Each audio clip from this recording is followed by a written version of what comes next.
હિન્દુ વાળંદ એકતા સંગઠનની પ્રથમ સંગઠન સભા જાડેશ્વર ખાતે મળી હતી।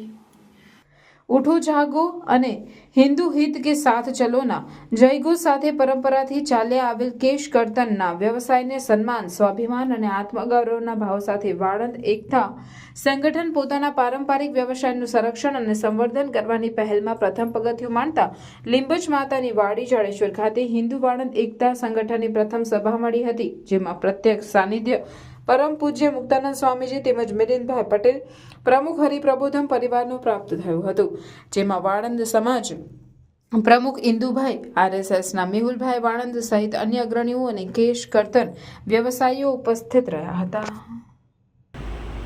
સપોર્ટમાં આપશે કોઈ વ્યક્તિગત આ મુક્તાનંદ સ્વામી યુદ્ધ કરે છે, કેટલા બધા વિષયની અંદર મેસેજ આવે છે, રેલી કાઢીએ રેલીમાં જોવા જઈએ તો 100-200 માણસ હોય, અને આજે મુસ્લિમની રેલી તમે જુઓ, અકબરુદ્દીન ઓવૈસીએ મુંબઈમાં રેલી કાઢી, એમના મેસેજ સિસ્ટમથી 10 લાખ મુસ્લિમો આવ્યા। આપણે જ આપણા પગ કાપી રહ્યા છે। કોઈ સમર્પિત ભાવ જોઈશે, પહેલું તો એને ઘરથી શરૂઆત કરવી પડશે।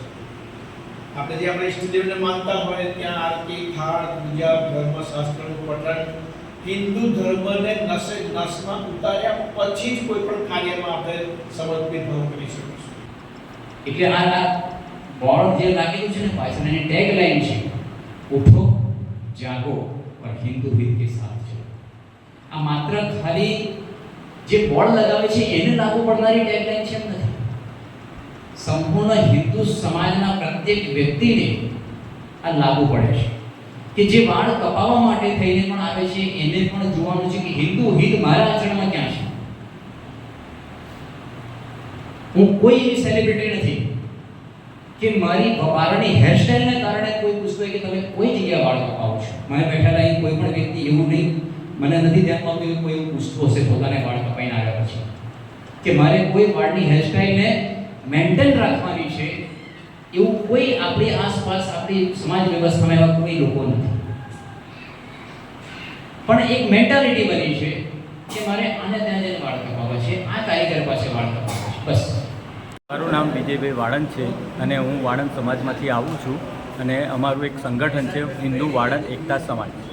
એનામાં આ અનુરૂપ આ કાર્યક્રમ અમે યોજેલો છે, અને એ આપણે હિન્દુ પેલા જે વિધર્મીઓ માટે અમે એક કાર્યક્રમ કર્યો છે કે જે આપણા વિસ્તારની અંદર એ લોકો આવી અને લવ જિહાદ જેવું છે, અને અમારા સલૂનોમાં એ લોકો કારીગરી કરી અને અમારી બાજુમાં જ દુકાન ખોલી અને આપણા ધંધો છીનવી લેવા માગે છે। એના માટે અમે આ એક લડત ઊભી કરેલ છે। Thank you.